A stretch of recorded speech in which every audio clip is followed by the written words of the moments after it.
Hi అండి అందరికీ. ఈరోజైతే ఎగ్ పుల్ట్ అయితే ఎలా చేసుకోవాలో చూద్దాము. ముందుగా ఒక ప్యాన్ పెట్టి ఆయిల్ వేసుకోవాలి. ఆయిల్ హీట్ అయిన తర్వాత దాంట్లో పచ్చిమిరపకాయలు, అలాగే కొద్దిగా కరివేపాకు,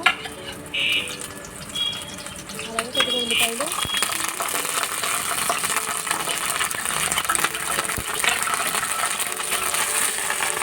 కొద్దిగా సాల్ట్ కూడా వేసుకుని మూత పెట్టుకుని ఒక 5 మినిట్స్ అయితే ఉల్లిపాయలు మగ్గనివ్వాలి. ఇలా మగ్గిన తర్వాత దాంట్లో కొద్దిగా పసుపు కూడా వేసుకుని ఒకసారి బాగా కలుపుకొని ఒక 2 నిమిషాలు అయితే మూత పెట్టుకోవాలి. ఉల్లిపాయలు బాగా మగ్గిపోయిన తర్వాత దాంట్లో ఒక స్పూన్ కారం వేసుకోవాలి. తర్వాత దీంట్లోకి మనం ఎగ్స్ అయితే ఒక గిన్నెలోకి పగలగొట్టుకున్న తీసుకున్న ఎగ్స్ని వేద్దాము. ఎగ్స్ని వేసిన వెంటనే కలుపుకోకూడదు. మూత పెట్టుకుని ఒక 2 నిమిషాలు స్లో ఫ్లేమ్లో కుక్ చేసిన తర్వాత అప్పుడు ఎగ్స్ని బాగా కలుపుకోవాలి.